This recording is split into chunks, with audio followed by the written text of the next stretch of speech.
The Mortgage Minute today being brought to you by our friends at Geneva Financial. When you're ready for that next home loan, Geneva's got the programs and the products. You got a phone? Make the call, 800-306-1990, 800-306-1990. Every day at this time, OBMMI, they provide the most comprehensive, accurate, timely, interactive analysis of pricing ever conducted in the mortgage industry, calculated from actual locked rates with consumers across 42% of all mortgage transactions nationwide. They do not give us APRs, points paid, points received, just the actual locked rates. Conforming loans up ever so slightly, 6.785. Jumbo loans were down nicely, 6.854. This is all Monday's numbers. FHA loans, those were up a little bit, 6.683. USDA, the rural areas, generally no down payment, 6.677.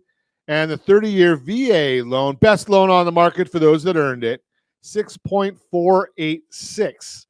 Those are all Monday's numbers. That was a shortened session, so you get a lot of extra volatility in there.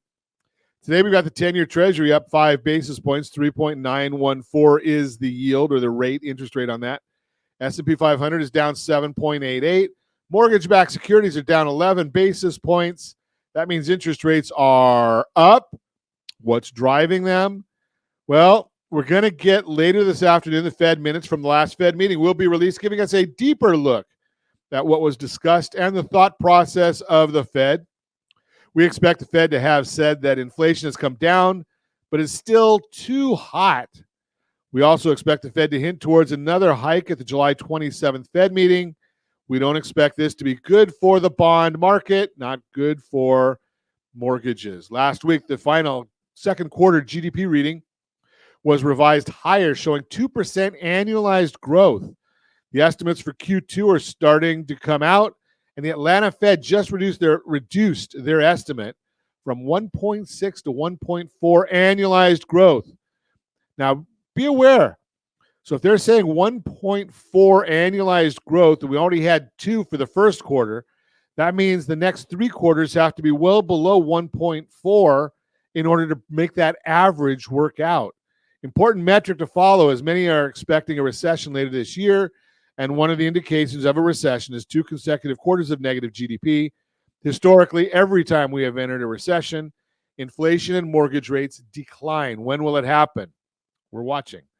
Just released, going to come up and show you some ways. I just saw an article just before I was doing this report about one of the big companies expecting lots of bankruptcies. And it's a lot has to do with people just not paying attention to some of the issues going around.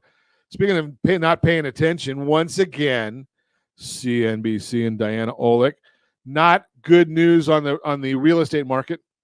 So they're excited that they're forecasting real estate values to drop. We've been showing you where they're not really dropping, but once again, Diana Olick out there. You ever heard her mention anything about excitement if the stock market drops?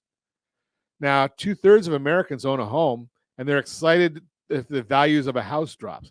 Don't quite get that, but that's CNBC and Diana Olick. That's the Mortgage Minute, brought to you by our friends at Geneva Financial. When you're ready for that next home loan, Geneva's got the programs and the products. Make a call, 800-306-1990, 800-306-1990.